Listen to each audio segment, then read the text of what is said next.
Hello, welcome along. I'm Justin Brierley, your host for Unbelievable this Saturday afternoon as part of Faith Explored. And Unbelievable is the programme that brings together Christians and non-Christians for dialogue and debate, a space in the week here on Premier when we can listen to opposing points of view. And today, it's a classic atheist versus Christian debate, and two very eminent guests join me. William Lane Craig is a noted Christian philosopher, and Daniel Kame is an atheist philosopher. They're going to be talking about a rather unusual argument for the existence of God. More on that in just a moment's time. Don't forget that later on in the show, we'll hear some of your feedback. Last week's show, very popular indeed online, and we'll be hearing some of your feedback to that on the nature of hell between Dr. Al Mohler and Chris Date. We're also going to be hearing later on today on Premier the profile interview. That's between 4 and 5 as part of Faith Explored. I'll be speaking to Pete Gregg, the founder of the 24/7 prayer movement.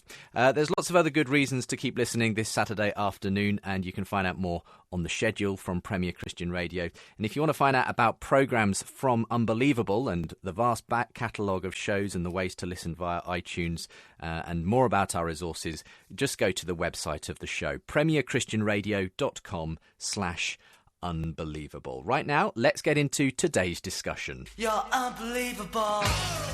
Well, today on Unbelievable, we're asking, does the uncanny effectiveness of mathematics provide evidence for God? Two fabulous guests join me on the programme today. Dr. William Lane Craig, known to many as simply Bill, is a noted Christian philosopher and heads up the apologetics ministry Reasonable Faith.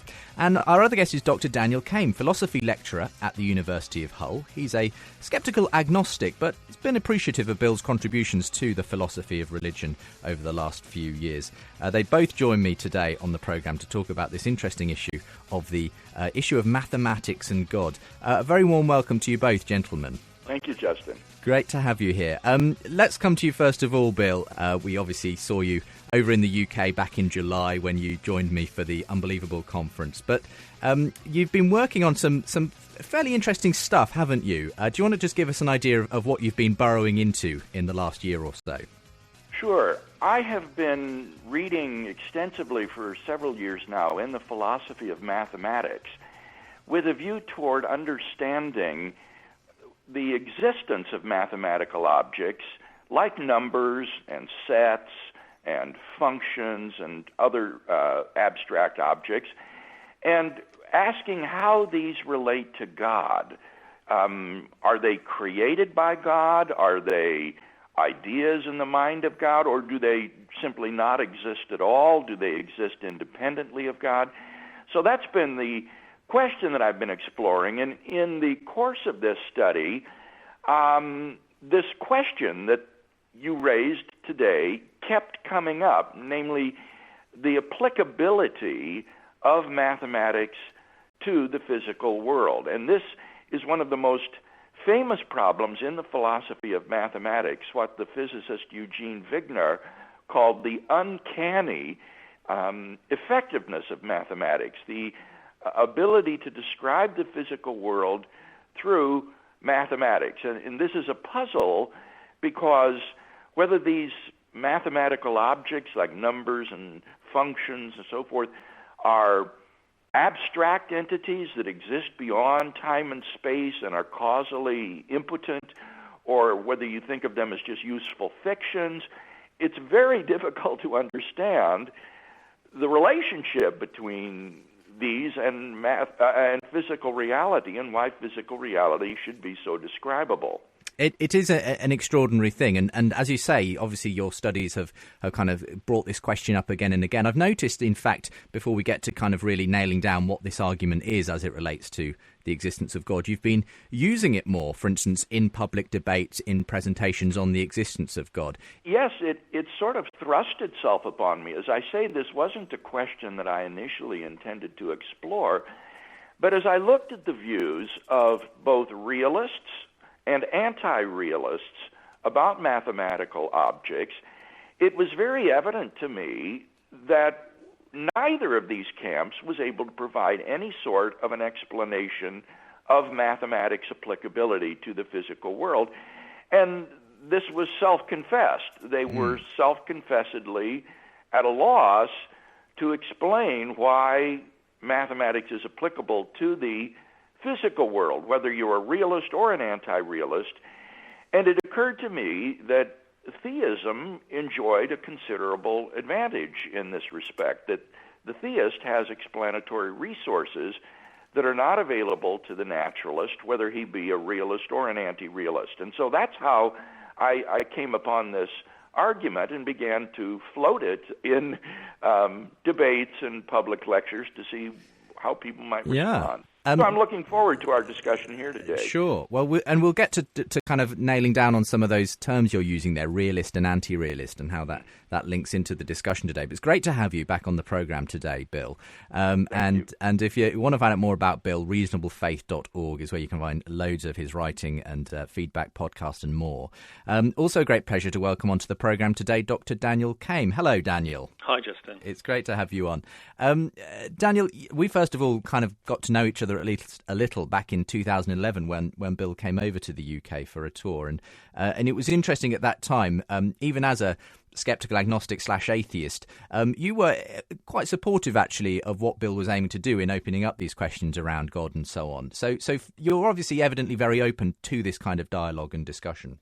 Yeah, I am. I mean, I would describe myself, I suppose, as a skeptical agnostic, as you said in your introduction, but I kind of oscillate between varying degrees of skepticism, I suppose. But it was worrying about the question of the existence of God that really got me interested in philosophy as a teenager, and I still regard it as a question of vital importance. But yes, my own position is one of agnosticism, although having said that, I think that some of the traditional arguments for the existence of God, in particular the argument from the fine-tuning of the universe, deserve to be taken more seriously than they are by a lot of academic philosophers. And I also think that it can be very difficult to live with the what you might call the existential implications of an atheistic worldview, and that if one actually tries to live with the consequences of atheism, that this can be kind of existentially very difficult. And so, in a certain sense, in order to be a functional, life-affirming, self-affirming agent, one must, in the end, have recourse to various kinds of illusions. And I suppose that these might form the basis for a pragmatic argument, not an argument for the existence of God, but an argument for the rationality of belief in God, even if there's no or insufficient evidence that he exists. So yeah, I'm a skeptic, but I'm sympathetic to the conclusions of theism and to the religious sensibility, as it were, that is, to seeing the world in religious terms. Do so. In that sense, you sound like you're an atheist who isn't exactly an evangelistic one, in the sense of believing atheism really is the best story going out there. I certainly try to remain open-minded about the possibility that I might be completely wrong in my skepticism, and I certainly don't claim to know that atheism is true, and I remain open to the possibility that some form of theism, or perhaps more likely deism, deism being the view that God created the universe but then kind of left it to its own devices, open to the possibility that might be true. For all I know, the universe was indeed created by some kind of divine intelligence, or may even itself be some form of divine intelligence. So yeah, I'm skeptical, but I try to remain open-minded. Yeah. Okay. Well, it's great to have you on the programme today. If people want to find out more about you, I know you have a sort of faculty page at the University of Hull's website as well. And it'd be interesting to get your responses to this particular issue of the applicability of mathematics and whether that provides evidence for God. If you're interested in getting in touch yourself, listening today, and you'd like your thoughts spelt out on the programme, why not send me an email, and I'll do my best to read as many of those in forthcoming editions of the programme. You can email unbelievable@premier.org.uk. You can also get in touch via the Facebook and Twitter accounts @unbelievablejb or facebook.com/unbelievablejb to follow us on Facebook. And of course, all those links and more, plus today's programme and more resources from the website of Unbelievable. That's premierchristianradio.com/unbelievable.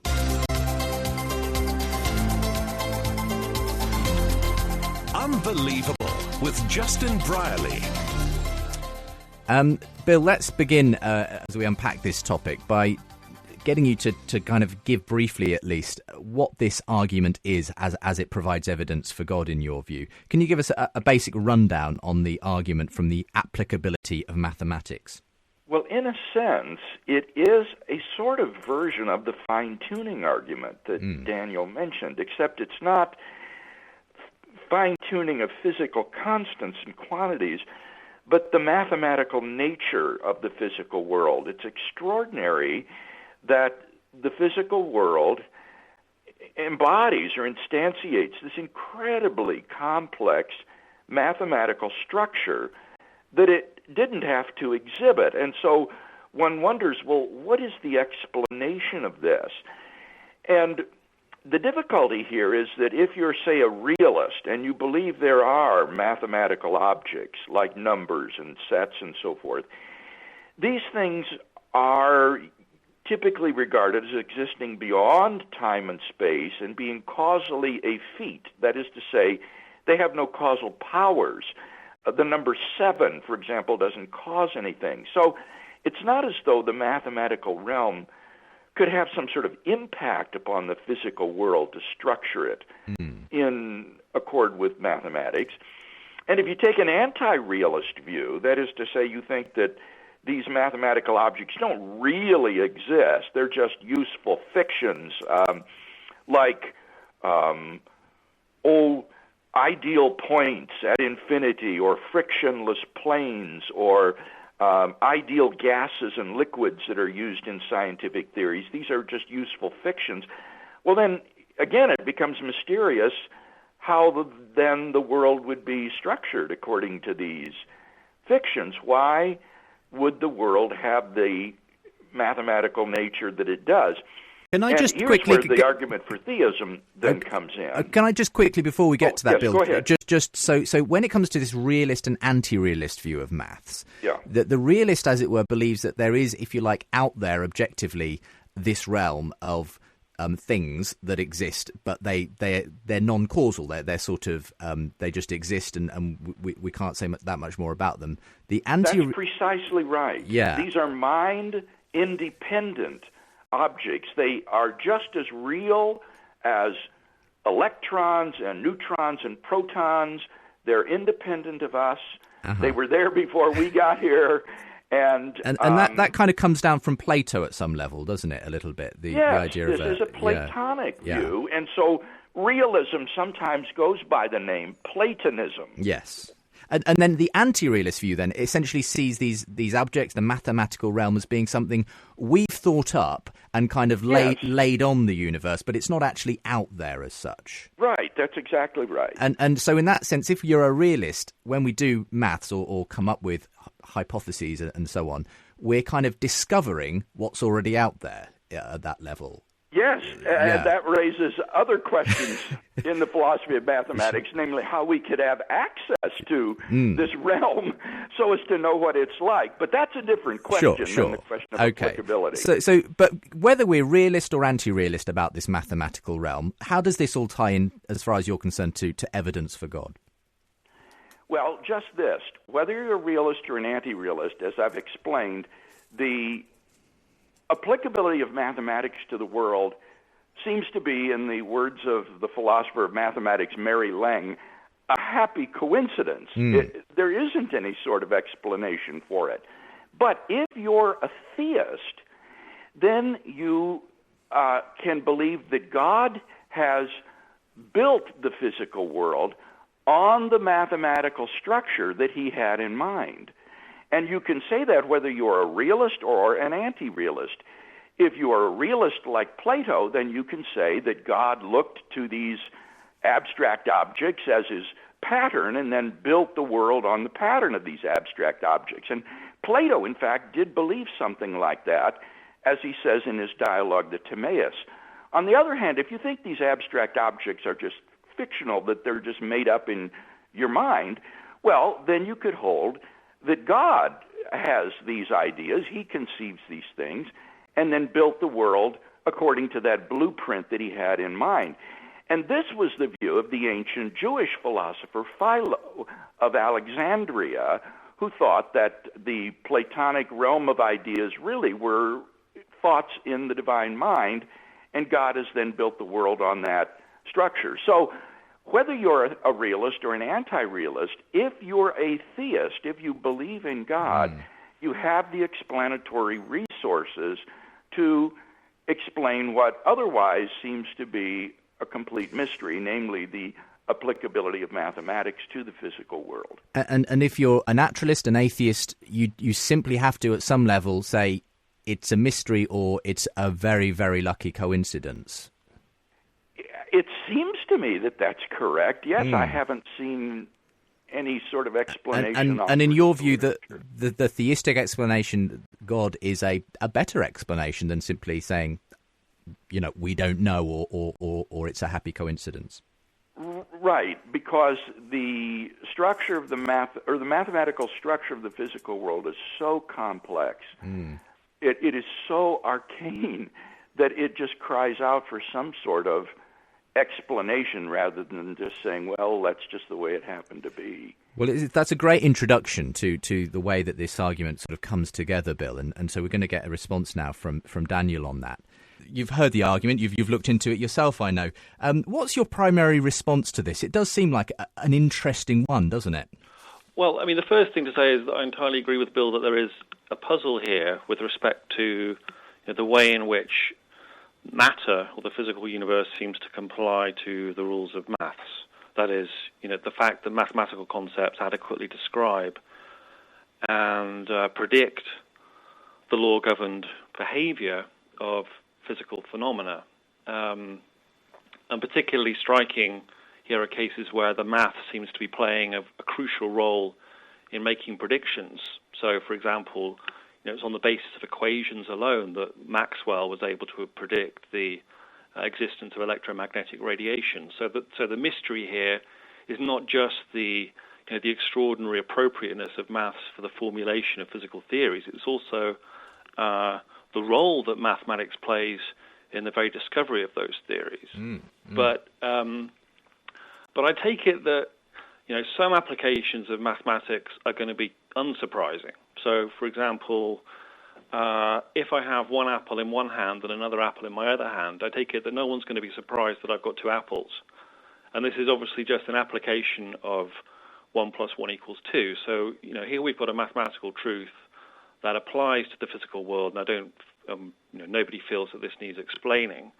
So I suppose the problem is supposed to arise in relation to a particular kind of higher level mathematics, where the applicability of mathematics to the physical world starts to look mysterious when you start introducing mathematical concepts that have very little or no direct physical meaning or no obvious physical interpretation. So things like negative numbers, imaginary numbers like the square root of -1, n-dimensional spaces. So we seem to live in a three-dimensional world, but there are mathematical models that are four-dimensional, five-dimensional, even 11-dimensional. And when the number of dimensions is unspecified, it's just generalized simply as n-dimensional. Now, with the introduction of concepts like these, mathematics seems to move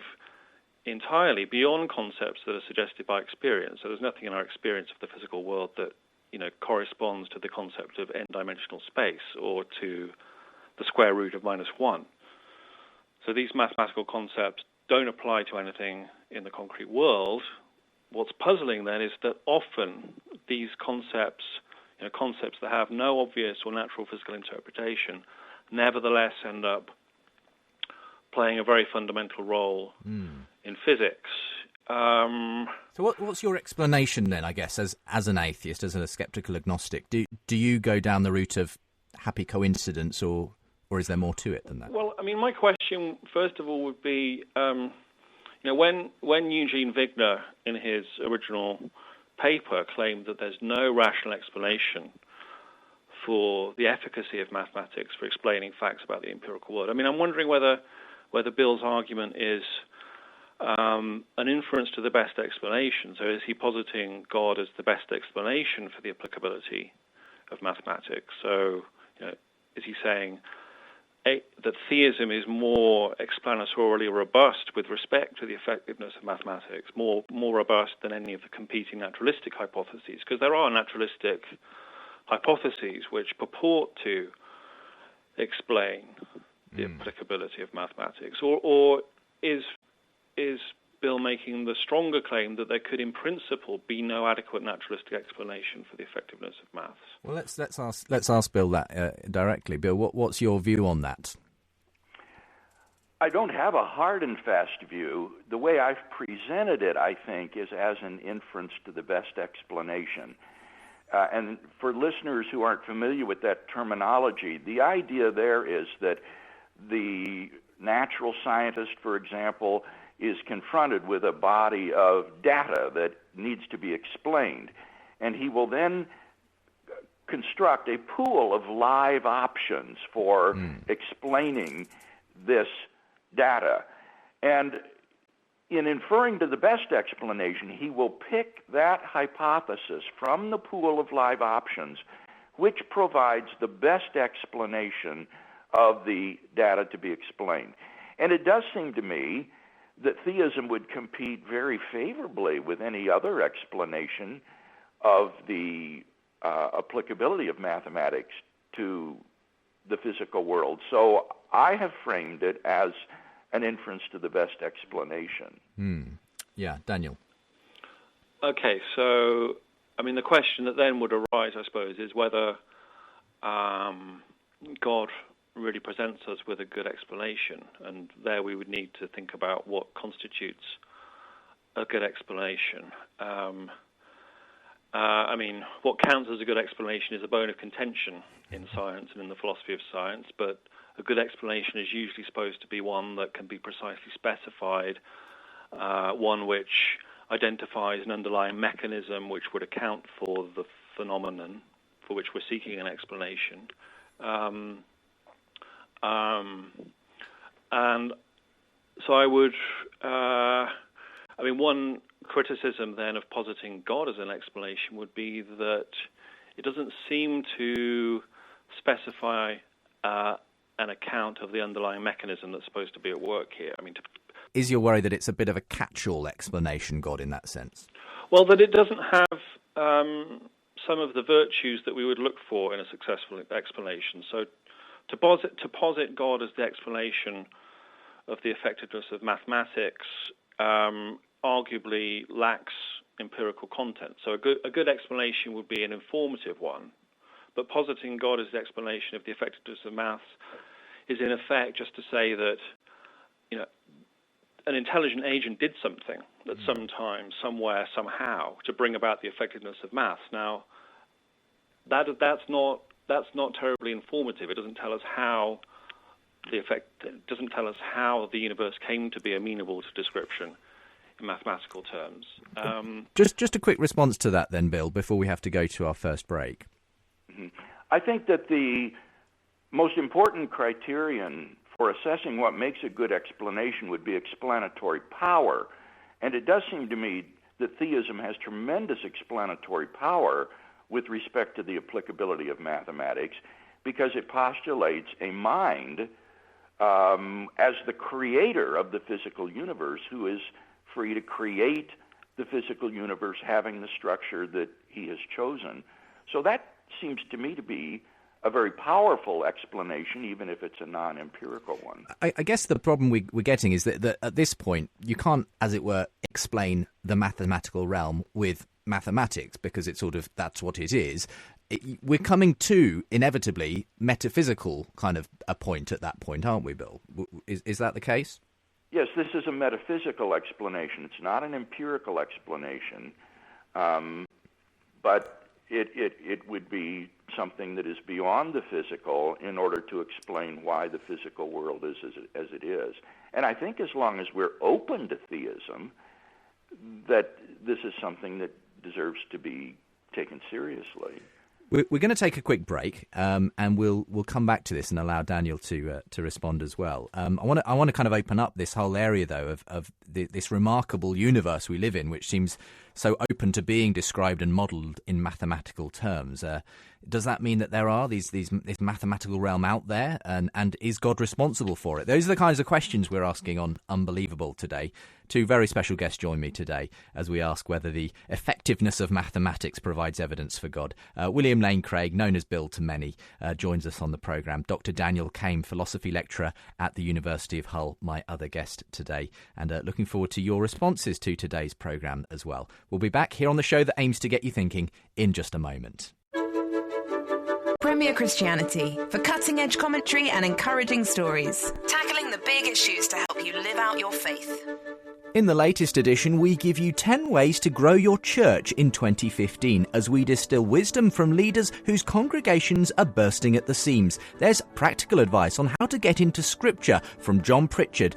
Plus, emerging church leader Brian McLaren and evangelical Andrew Wilson debate how Jesus read the Bible. All that plus news, reviews and your favourite columnists. For your free copy of Premier Christianity, visit premierchristianity.com/free sample.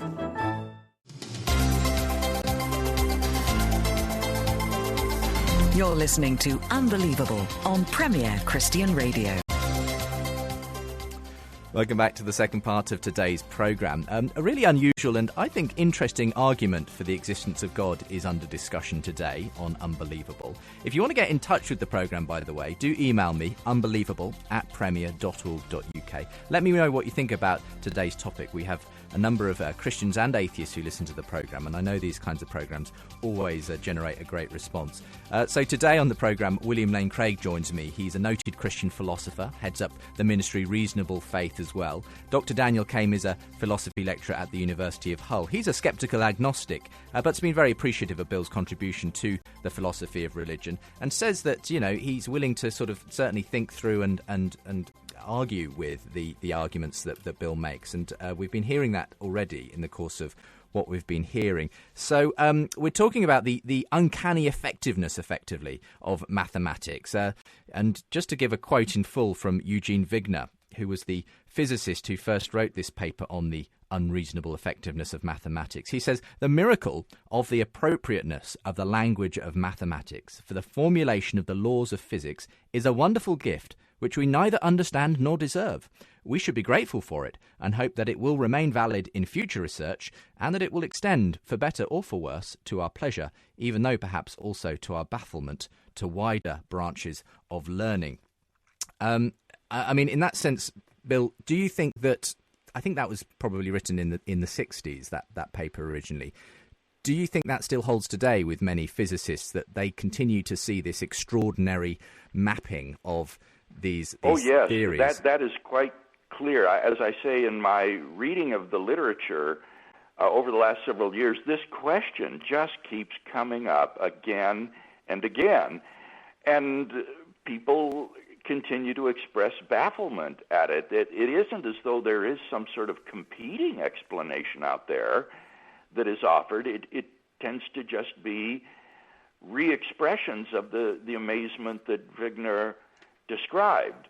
So this, along with the question of the indispensability of mathematics to doing science, are two of the most important and related questions in the philosophy of mathematics. Why is mathematics indispensable for science, and why is the physical world amenable to mathematical application? So I think it does continue to be mysterious.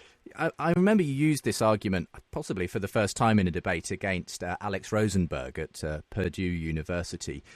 As I remember it, his response was something along the lines of, well, there may be many more mathematical ideas out there than we know at this present time, and so it's crazy to suggest that God is somehow responsible for it. What was your his response to the argument was very weak. What he said is that the question of the applicability of mathematics pales by comparison to other questions in the philosophy of mathematics, such as how can we have cognitive access to the mathematical realm if it's really beyond space and time and causally impotent.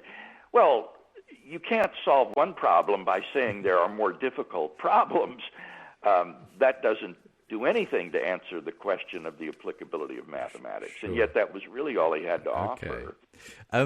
Do you have anything to offer on this, Daniel? I mean, do you want to, I don't know, before we come back to the question of whether God is a good explanation, would you opt to field any explanations for why there is this effectiveness of mathematics as we see it?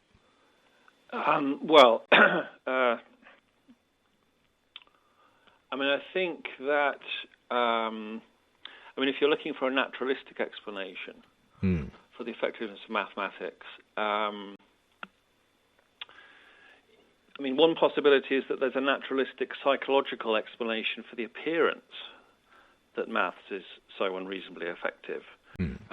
So one possibility is that, in fact, Wigner's original argument is really quite a poor one, and it's based entirely on a kind of selection effect. That's to say, he kind of cherry-picks examples where the mathematic does seem miraculously or mysteriously to work out, as with quantum mechanics, for example, and simply ignores the nearly infinite space of physical and other phenomena that don't actually lend themselves to easy description in simple mathematical terms. Another possibility is that when we're doing science, we select what we regard as the scientifically interesting aspects of reality, precisely in virtue of their ability to be treated mathematically. So, certain phenomena are amenable to mathematical description, and they attract rich mathematical theories, and so, science evolves towards areas where maths can be successfully applied.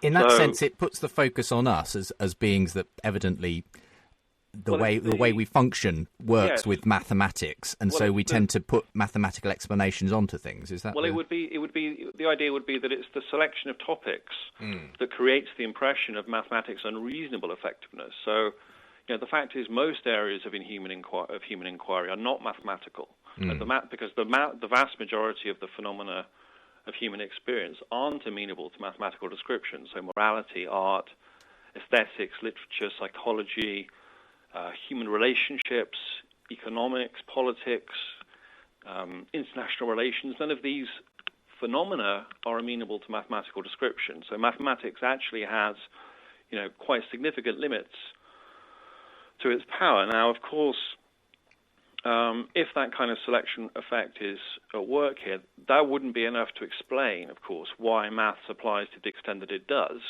So you'd still be left with the question as to why maths applies at all. But it might go some way towards undermining the claim that mathematics is unreasonably effective. If the applicability of maths is recognized as actually being rather limited, then those cases where it does apply might lose their aura of mystery or miraculousness. And if you think about the number of possible questions that human beings can ask, the number that are actually tractable with science and mathematics is a vanishingly small percentage. Well, I'd be interested in really just letting you guys sort of chat this out a bit at this point. Bill, any responses to both those points that Daniel makes there? Well, he makes a good point about the limited applicability of mathematics. You don't have mathematical theories of literature or politics or sociology or the stock market even. So that's certainly true. But I guess to my mind, that just doesn't go any distance toward resolving the problem of the fact that mathematics is applicable to the physical sciences in this extraordinary way that's so fundamental. I'm just not troubled by the fact that there aren't mathematical theories of literature or politics, but the fact that the physical world should be invested with this mathematical structure does seem to me to cry out for explanation. It's not just quantum mechanics that Daniel mentioned, but also that other twin pillar of contemporary physics, relativity theory, that is mathematical. When Einstein was struggling to formulate his general theory of relativity, he came to a blocking point where he couldn't go any farther until he went to a professional mathematician who taught him tensor calculus. And it was only after mastering tensor calculus that Einstein was then able to make advance and finally come to formulate his general theory of relativity, which is the theory of the gravitational field. So it's just so important, it's so fundamental to science and technology and that governs all of our lives that I just don't think can be pushed aside by saying that there aren't mathematical theories in other fields like the humanities. But Daniel says we sort of tend to select for, as it were, the fact that we can do maths with that. So we kind of tend to select things that work along those lines, and whether there's any kind of sense in which maybe I don't know. You explain it, Daniel, because I'm probably doing a bad job of it here. Any response to what Bill's saying there? Well, I mean, just to amplify what I was trying to say before, I mean, another consideration would be that there's a large proportion of modern mathematics, such as abstract algebras, pathological functions, transfinite numbers, and so on, which have absolutely no straightforward application in the real world at all. The fact is that a lot of mathematics is inapplicable. Now, if you're taking note of that as well, of the reduced level of the effectiveness of maths, might remove the appearance of the miraculous. I mean, we're also perhaps prone to forget the many failed predictions. Often forgetting failed predictions makes success when you achieve it seem more surprising. So, if you're thinking about this, a phenomenon which is familiar to all of us is you're thinking about a friend, and all of a sudden the telephone rings and it's your friend, and you find this to be a remarkable coincidence. What makes it seem remarkable is that you're forgetting the multitude of occasions when you've been thinking about your friend and the phone hasn't rung. Sure. So, analogously, in the case of applied mathematics, it could be our forgetfulness of its many failures. That is, how much trial and error is actually involved in finding the right mathematical model for a given natural phenomenon that creates the impression of unreasonable effectiveness. I mean, to make an assessment of how unreasonable the effectiveness of maths really is, we'd need to know how many cases of mathematical concepts devised for purely mathematical purposes are never successfully applied, and we need to know how many predictions in physics based on pure mathematics turn out to be accurate. I mean, perhaps it's the case that the number of unsuccessful mathematical models, that is, models that fail to apply, are far more numerous than the successful ones. Okay. If that were the case, then the applicability of maths wouldn't be at all surprising. Rather, just like with any sufficiently large sample, any outrageous thing is going to happen. Bill? To say that the physical world instantiates a mathematical structure isn't to say that there are not alternative mathematical structures that it could have instantiated instead. I think that is, in fact, part of the mystery of that it requires explanation. I mentioned the general theory of relativity. Well, you can have, as is well known, various space-time geometries. On a simplest level, you could have a Euclidean geometry where space-time is flat, like a plane. Or you could have a spherical or curved geometry, like the surface of a sphere. Or you could have a saddle-shaped sort of geometry. And these will have different implications in different structures. And to say that the world instantiates one of these mathematical structures is not to say that there aren't other possibilities. That's part of the mystery of why is it that the world does have the mathematical structure that it does. And again, the theist here would say that God is quite free to give the world the mathematical structure that he chooses it to have. He can build it on the mathematical model he has in mind. So he could have made a world with a Euclidean geometry, or he could have made one with a spherical geometry. But in any case, it's extraordinary, I think, that the world does exhibit this sort of mathematical structure. It didn't have to have it. Well, would you not say, though, that having a physical reality describable by some sort of mathematics would apply for any consistently operating physical reality? So, I mean, we can imagine possible worlds in which the laws of nature are very different, and so you can imagine a possible world, for example, in which the inverse square law is just the square law, or it's the inverse cubed law. I mean, maths would still be able to describe this. So maths would still apply because maths is necessary and so is the same across all possible worlds. So we can imagine a possible world in which the laws of nature are very different, but nevertheless maths is going to apply. So as long as you have a physical system which is consistent, then some kind of mathematics is going to apply, surely. I mean, unless you have a completely chaotic universe, then I think it's going to be unsurprising that some sort of mathematics is going to apply to it. Well, I think that is true with regard to what you said earlier, Daniel, about low-level mathematics. For example, the truths of elementary arithmetic are things that would be logically necessary and would apply in any possible world.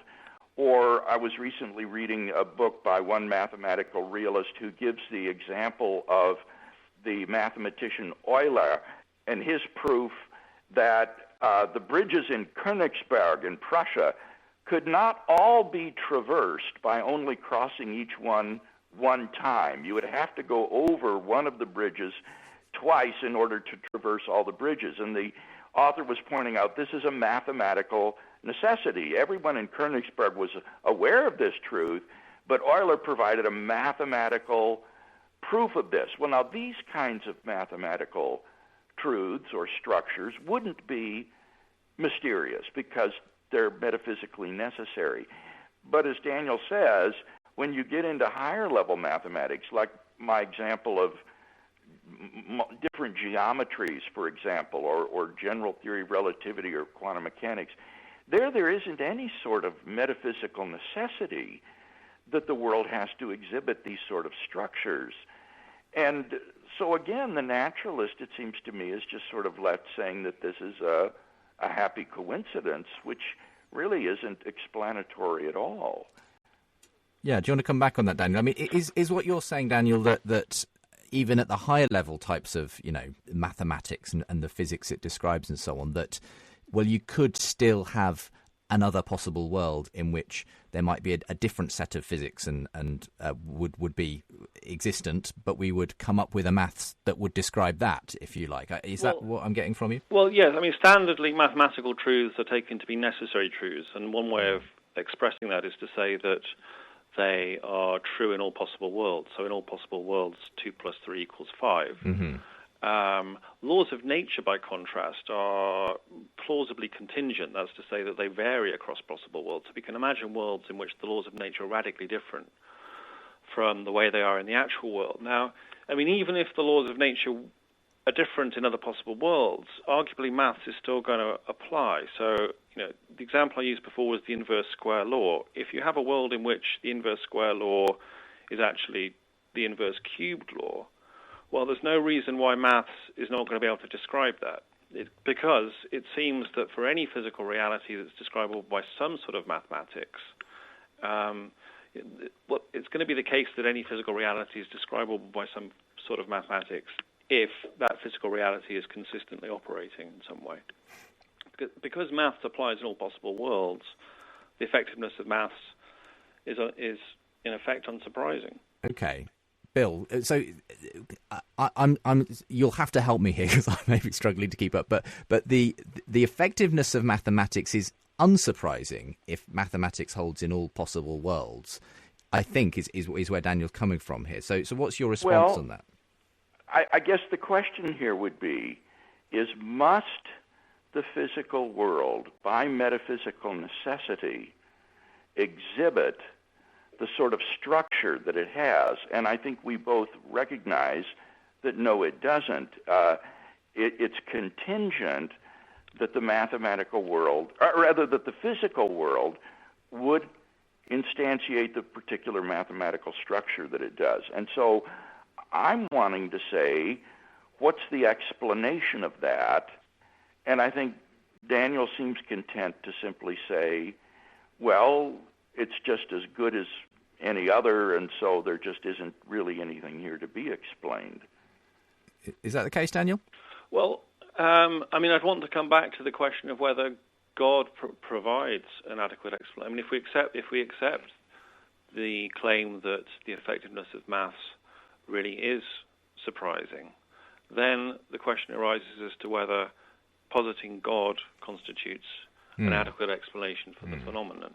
I mean, one thing you look for in a good explanation is testability or specific predictions, so that you can go out and see whether those predictions are true or false. So the question would be, well, are there any specific predictions that come out of positing God as an explanation for the effectiveness of maths? Well, I don't think there are. I mean, because God is omnipotent, he can do anything, and because he's also mysterious and his purposes are unfathomable and so on, literally any observed state of affairs is consistent with the hypothesis. I mean, he's omnipotent, so there's nothing he can't do, so the range of possible actions that he might perform or changes in the material world that he might affect aren't constrained by what he's capable of doing. But nor can we say that the range of possible actions that he might perform or events that he would allow to occur is constrained by his nature, because his nature is unfathomable. So even if we say that his nature is not unfathomable, and that we know, for example, that he's morally perfect or all loving, and so will only allow things to happen that are good for us, well, that's still compatible with just about any observed state of affairs, because it will always be possible to say that he allowed this instance of, apparently gratuitous suffering for reasons that are inaccessible to us. We'll come back to that as well. But okay, Bill. So God as an explanation. We've come back to this, and we find this popping up, I think, a lot of the time in other areas of philosophy, of religion, and science as well. But So is God just, as we say, a catch-all, a God of the gaps, or something like that, where we're not really dealing with an explanation? It's too vague at some level, says Daniel. Yeah, I don't think that's the case. Now, it's true, I can't think of any sort of predictions that one might make, but this isn't being offered as an empirical hypothesis. This is a metaphysical explanation. This is an exercise in metaphysical reasoning to try to find a good explanation for why the physical world has the mathematical structure that it does. And here it seems to me that the inference is one that we're very familiar with in everyday experience. Namely, we understand products that are the result of human, intelligent design and execution. I mentioned Philo of Alexandria earlier, who argued for this with respect to God's creation of the physical world. He gives the example of an architect building a city. He plans it out in his mind first, draws up his blueprints, and then he directs those who build the city to construct it according to what the architect had in mind. This is a familiar sort of activity that we're all acquainted with. And so with respect to the universe, unless you're just closed to theism, which is a different issue, it seems to me that this is a very familiar sort of explanation that we should be open to. I mean, essentially, it's an inference to a designer. We make that inference. Well, that's why I said it's really sort of an instance of the fine-tuning argument. Sure, yeah. It's the fine-tuning of the physical world on this mathematical structure. And so it is a sort of design argument. It's an argument for an intelligent mind behind the cosmos. Sure. Daniel, I mean, you're familiar, obviously, with this idea of the argument from design and so on, which if you like, this argument is a form of. I mean, Bill says, but this is a metaphysical explanation ultimately, so it's not open to the kind of empirical results type of explanation that you're looking for, because in the end, at one level, it's hard to see how you would get that for mathematics, which is so fundamental to the structure of the universe at one level. It's hard to say how you would give an explanation that is testable, repeatable, and all those other things we like in empirical sciences? Well, okay, so I take Bill's point about metaphysical explanation not necessarily being subject to the same kinds of requirements as ordinary empirical explanations. So the idea is that metaphysical explanations we shouldn't expect metaphysical explanations to issue in empirical predictions. And I'm not sure exactly why that's supposed to be the case, why we shouldn't expect metaphysical facts to have empirical consequences or effects. But I mean, surely it's got to be the case that a metaphysical explanation must be consistent with what else we know, with our background knowledge. I mean, that would be another hallmark of a good explanation, that it's consistent with our background knowledge, that is, with what else we already know. So, I mean, a question that I would want to ask then is, well, is theism consistent with our background knowledge? Well, as far as we know, affecting changes in the physical universe requires having a body. So, seeking to explain the mathematical structure of the physical world in terms of the creative designs of an unembodied mind is, arguably inconsistent with this piece of background knowledge. I mean, indeed, the very idea of an unembodied mind is arguably inconsistent with our background knowledge that having a mind requires having a brain. I mean, I wouldn't want to completely rule out the possibility that some form of substance dualism is true. So human beings are a composite of a physical and a non-physical component, of minds or consciousness being non-physical. I wouldn't want to rule out the possibility that that's true, because we really have very little understanding of what the relationship is between consciousness and the brain. But one's inclined to say that it seems obvious that consciousness depends on the brain. Using brain scanning, we can obtain one-to-one mapping of states of consciousness and states of the brain, or we can find correlations between states of consciousness and states of the brain. And of course, we don't really know anything about the relationship between consciousness and the brain from the existence of these correlations, but it certainly looks like there is a very close empirical dependency of states of consciousness on states of the brain. So in other words, it looks like to have states of consciousness, you've got to have a brain.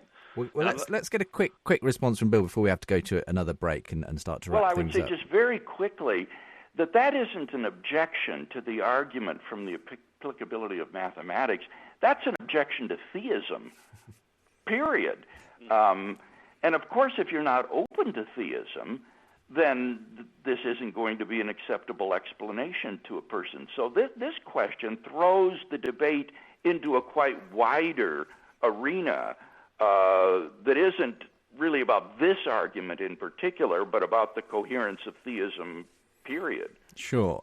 In that sense, I mean, Daniel, if we took, say, God out of it and just talked about design, would you be kind of happier to say, yes, design seems to be a valid explanation for the effectiveness of mathematics? Well, I suppose one issue I would have with the argument, as Bill has presented it in the past, is that the conclusion of the argument is that God exists. Now, the effectiveness of maths, I don't think, gives us any particular reason to suppose that there exists a benevolent God, or a God who has any interest in human beings at all. And the hypothesis that there exists a benevolent creator, given the data, the existence of tsunamis and child cancer and gas chambers and things like that, it looks spectacularly unlikely. So I think the conclusion God exists, if by God we mean the Christian God or the God of traditional monotheism, then I don't think the conclusion follows at all. So I think at the very least, the argument seems to support a very minimal conception of God as a designer, not the God of traditional monotheism. Just a quick response, Bill, and then we'll go to a break. Well, I'd agree that it is part of a cumulative case for theism, and it doesn't say anything about the moral qualities of this cosmic mind. So that's true, but again, that is not an objection to this argument.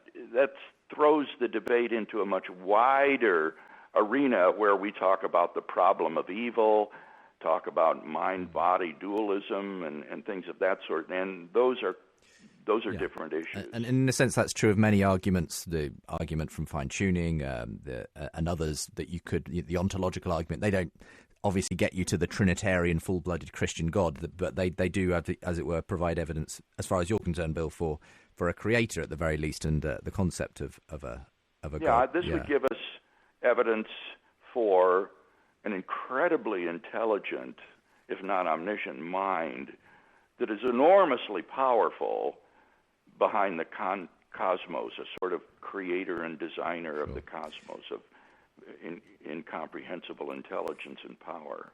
We're going to take a quick break, and we'll come back in just a moment's time to finish up this conversation. We're talking about the uncanny effectiveness of mathematics. Does it provide evidence for God? My guests today on the programme, William Lane Craig and Daniel Kame. Welcome back to the final part of today's Unbelievable. It's brought to you as part of Faith Explored, which is brought to you in association with Premier Christianity magazine. That's the magazine that I'm the senior editor of, and if you'd like a free sample copy, then why not go to the website and simply ask for one at premierchristianity.com/free sample. We've also put a blog up there on the Premier Christianity site in response to these recent tragic events in Paris this last week, and we've actually opted to invite an imam to give his reflection on that as well. So if you want to see that, simply go to the website premierchristianity.com. Later on in today's show, you can actually hear some response to last week's programme, and what a lot of response we've had to the nature of hell. Is it a place of annihilation or eternal torment? And representing the traditional eternal torment view was a well-known theologian and Baptist leader, Al-Mola, and he was in conversation with Chris Date of Rethinking Hell. Well, you'll hear some of the responses to that a little while later. Can I encourage you as well, if you're based in London or you're in striking distance of the capital, then why not get along to the Reasons for God event on Saturday, the 24th of January. It's in just a couple of weeks' time. Have you ever struggled with the big questions, been baffled by friends or colleagues' objections to the Christian faith? Well, it's put on by RZIM, some fabulous speakers, Vince Vitale, Tom Price, Tanya Walker, Simon Edwards and Becky Manley-Pippert will be there in London for this day conference. Tickets just £15 and even less if you're a student or unwaged. And you can book online at www.rzim.eu. So that's Saturday, 24th of January at St Mary's Church, Bryanston Square, Wyndham Place, York Street, London, from 9:30 to 4:30. It's going to include talks on 5 reasons for God, such as designing the universe, thinking about reason, God and morality, history and Jesus, personal experience. And I'm sure it'll be a great place to connect with unbelievable listeners, many of whom I know will be going along to that event. So www.rzim.eu. We want to throw our weight behind those guys, great friends of Unbelievable, the folks from RZIM. And indeed, Vince Vitale is coming on a show in the not-too-distant future to talk about suffering. He's got a new book out with Ravi Zacharias on that, and he's going to be in conversation with atheist philosopher Julian Baggini. So another one to look forward to in the future weeks here on Unbelievable. A little less in advance, next week on Unbelievable, we're going to be hearing the first of 2 conversations between David Marshall and John Loftus. John Loftus is well known on the internet as a former Christian who became an atheist and now runs an anti-Christian sort of debunking type website. And he's got a reasonably well-known approach to this called the outsider test of faith, which he believes kind of puts the nail in the coffin of Christianity. Well, David Marshall is a Christian apologist who has written a book responding to that. And his book is called How Christianity Passes the Outsider Test, and claims to show why Christianity is unique among world religions in 4 key ways. Well, we'll be hearing their discussion next week on the programme, if you can come back either here on Premier between 2:30 and 4 or online at premierchristianradio.com/unbelievable. But first of all, let's finish up our discussion between William Lane Craig and Daniel Kame. You're listening to Unbelievable on Premier Christian Radio. It's been a really interesting discussion today on the programme, as we've asked whether the applicability of mathematics provides evidence for God. Does maths plus effectiveness equal God, I suppose, is another way you could put this question. But one thing that struck me when I was just looking into this in advance of hosting today's programme, Bill, was that I've heard it said that the very, if you like, birth of modern science as we know it, to some extent owed itself to a theistic, a Christian view of the universe that expected to find law-like regularity in the universe.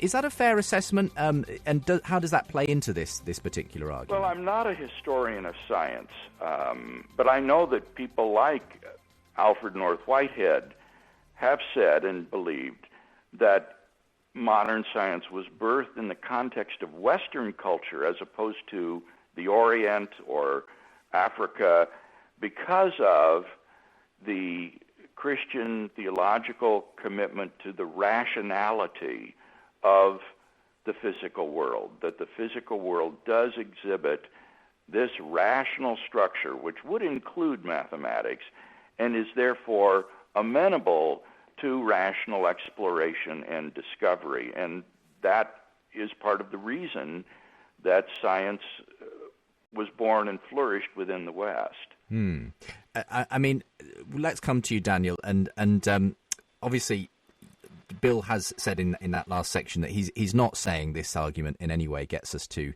the full-blooded Christian view of God, but it's part of a cumulative argument.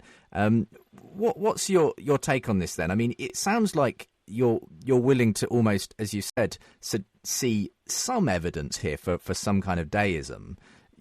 Obviously, you don't see that as getting you close to, Bill's view of God fleshed out, but it sounds like, to me, you're not exactly kind of kicking and screaming against his argument. You've got some openness to it as design or some kind of mind being potentially an explanation for it.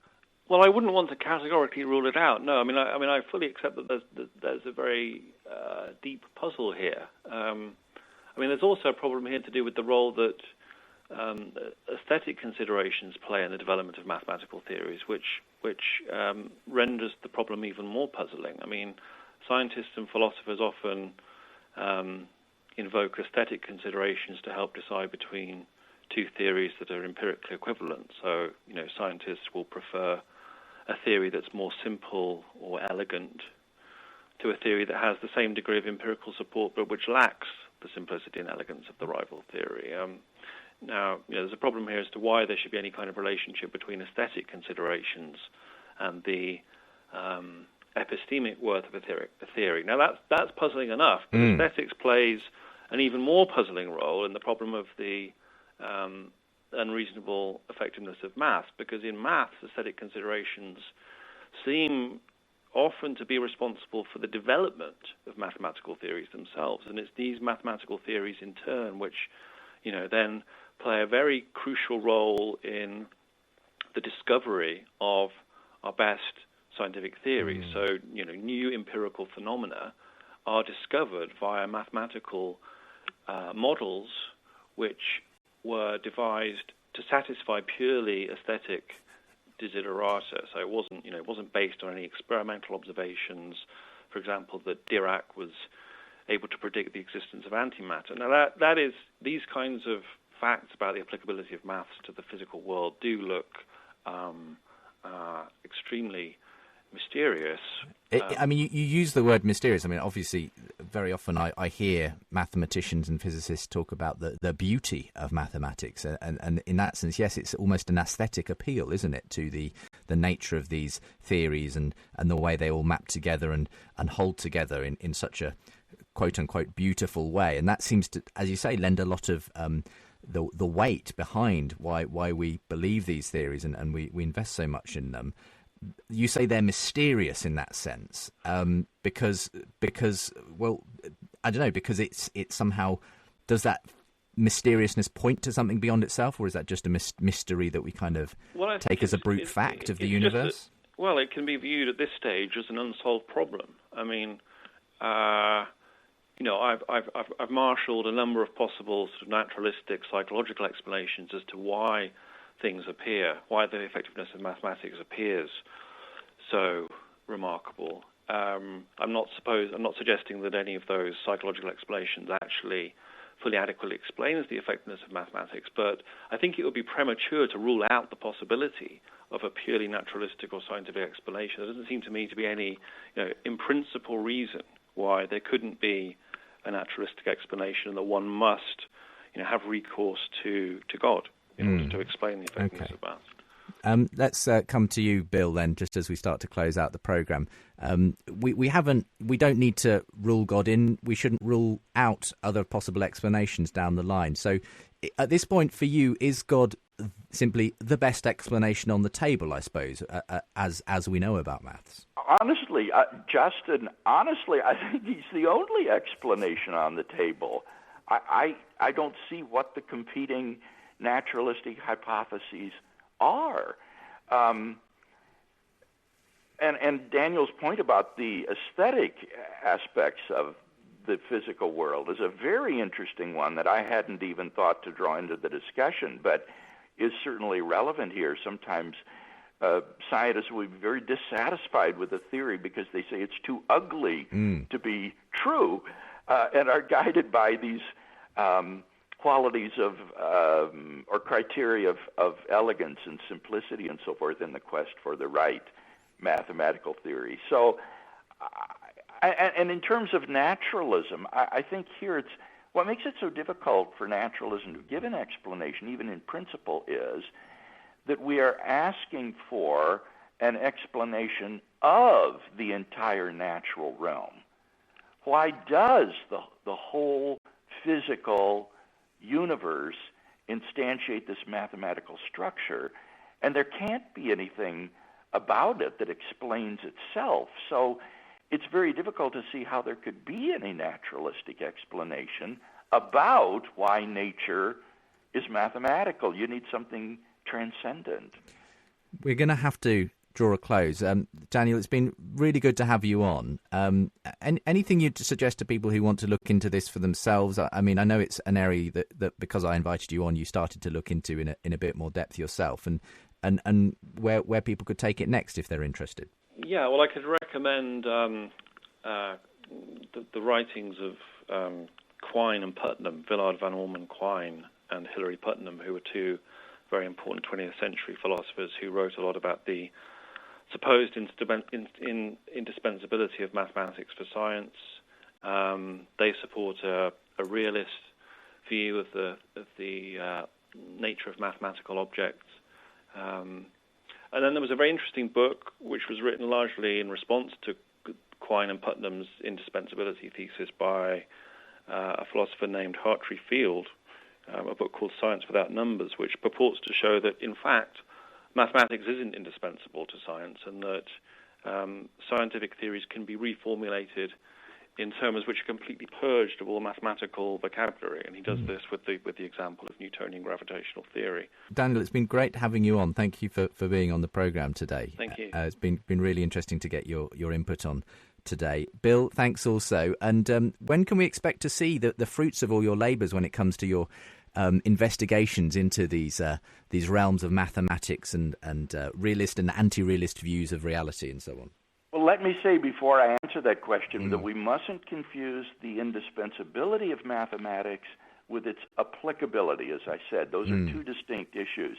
But I'll be in the UK in March at the University of Birmingham delivering the Cadbury Lectures on God and abstract objects. And so there'll be a whole week of lectures that would be open to the public if you'd like to come and hear more about God and these mathematical objects. Fantastic. Well, we can certainly look forward to that, Bill, and hearing them, I'm sure, online once they've been recorded. But we look forward to that. In the meantime, thank you very much for coming on the programme, both gentlemen. It's been a really interesting area, one that certainly opened up a lot of interesting areas for me as a new interesting example of an area of argumentation for the evidence of God.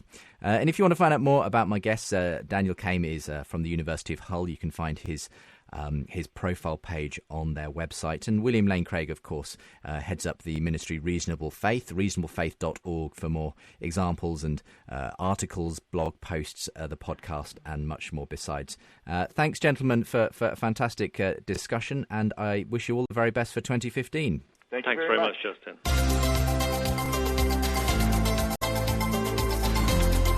Unbelievable with Justin Brierley.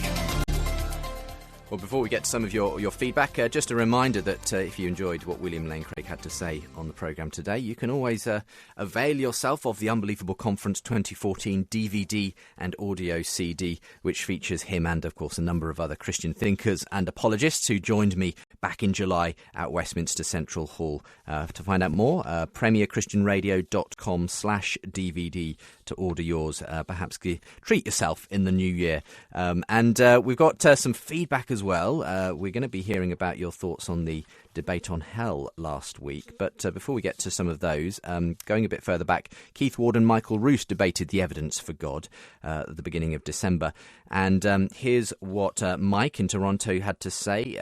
There is something truly profound talked about in the show, and though it's acknowledged, the ramifications from a philosophical and social perspective are often overlooked. Keith Ward says that he could possibly accept no afterlife because he's had a good life, but he says, what of all the people whose lives have not been so good, whose talents and aspirations haven't been fulfilled? Michael Roos acknowledged this and simply accepts the atheist reality that life isn't fair. But wait a second, really consider that idea. What would be the consequences if this worldview were to dominate? Think of all the billions of people today and throughout history born into abject poverty that live their entire lives scavenging, people who are born into slavery and are subject to harsh servitude and never receive a day of relief from their curial masters. Think of the millions in third world countries whose lives subsist in mind-numbing labour in order to maintain the prosperous economies of affluent countries, the countless men and women whose lives were dominated by war upon war. All pain and suffering throughout the ages, senseless, meaningless. So what hope does atheism bring? What arguments can be made against suicide for people in these situations? What defence can be presented against people who steal, rape and murder to try to win the good life, the only life they'll ever have? If atheist philosophers were truly wise, they should be promoting religious beliefs for no other reason than their own privileged self-preservation, says Mike. Let's go to another show that we had just before Christmas. This was whether Isaiah prophesied the virgin birth. Alistair McKitterick and Robert Stovald were in discussion about that. And here's Peter Sean Bradley from Fresno in California, who I know is a regular contributor in the Unbelievable group on Facebook. And he asks, is Alistair McKitterick on the road to Rome? On the recent episode featuring the discussion on the virgin birth, several things McKitterick said seemed both familiar and surprising. First, Alistair made the interesting point that the metaphor of Zion giving birth virginally to its Messiah was made real in the actual virgin birth of Jesus by Mary. These kinds of metaphor becoming reality are the stuff of Chestertonian paradox, but I had to wonder about his take on the greatest such metaphor becoming surprisingly real, namely John 6:51. I am the living bread that came down from heaven. Whoever eats this bread will live forever. Or is that a Catholic bridge too far? Second, in the same vein, I almost fell out of my chair when McKitterick, an evangelical professor at a Bible college, observed that the typology of Mary as Zion raises the importance of Mary herself, and Mary becomes something more than a human incubator. That was a surprising concession, since all too often I find that evangelical attitudes towards Mary do go a long way in the direction of being a human incubator.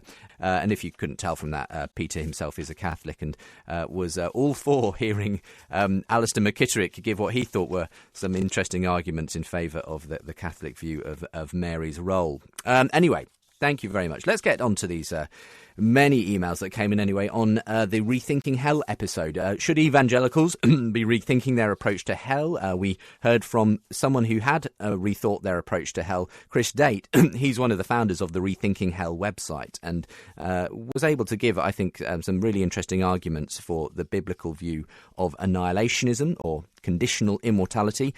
And in that conversation with Al Mola of Southern Baptist Theological Seminary, who hell holds to a traditional eternal conscious torment view. So here's some of what you had to say about that. Ray Chung says, thanks for another great discussion. Unbelievable is just brilliant. Regarding the Rethinking Hell debate, I was surprised that neither participant mentioned what I would have thought was the most obvious verse.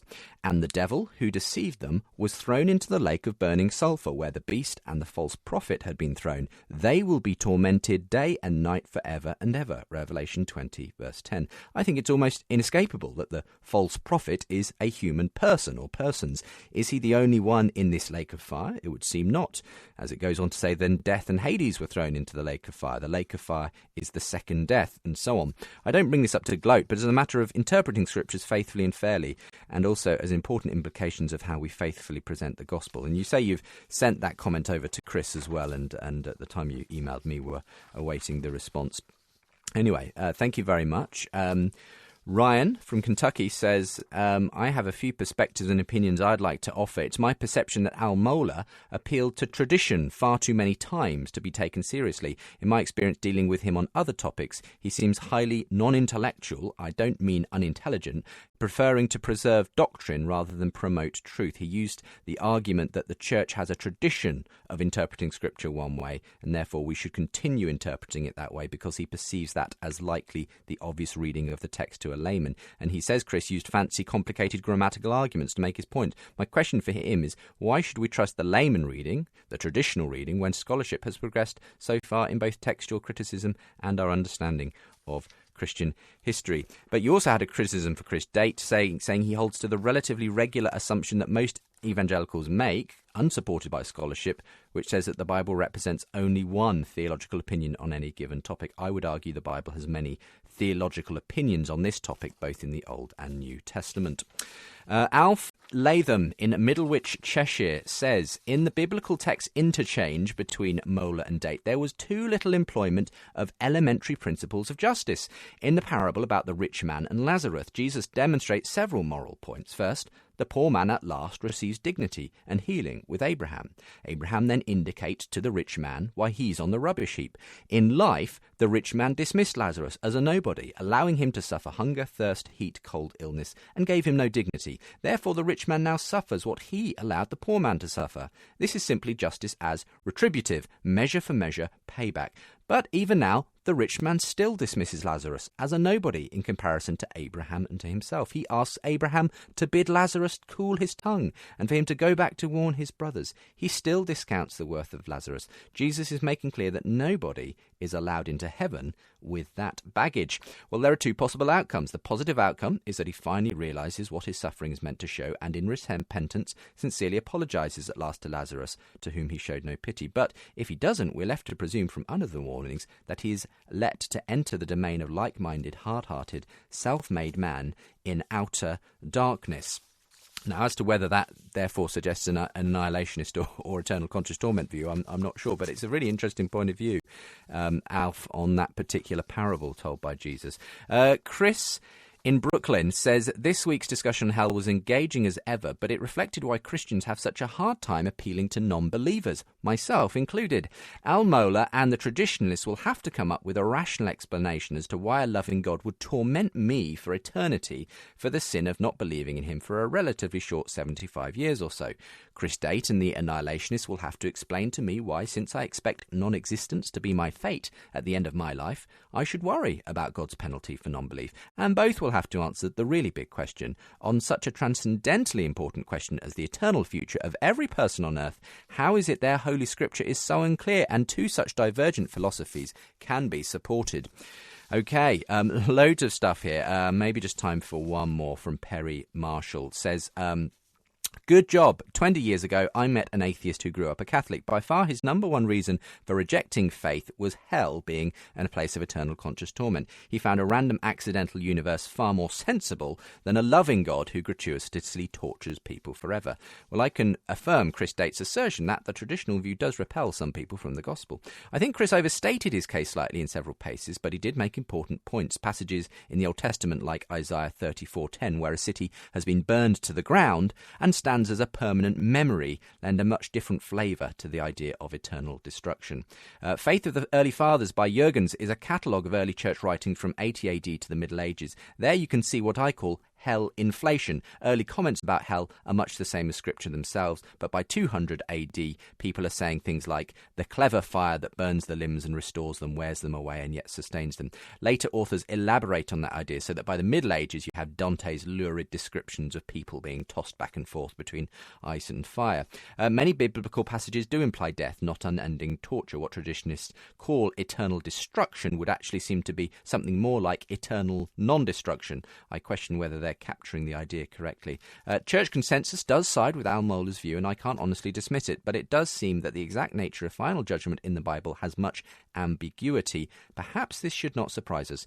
Does God punish people infinitely for a finite life of sin, even though Jesus was able to pay for all the wrongs of humanity in a single day? That never quite made sense to me. A useful metaphor for eternal destruction might be radioactive decay, where technically it never ends, but does have a half-life and reduces exponentially over time. The duration is infinite, but the quantity of uranium converted to lead is finite.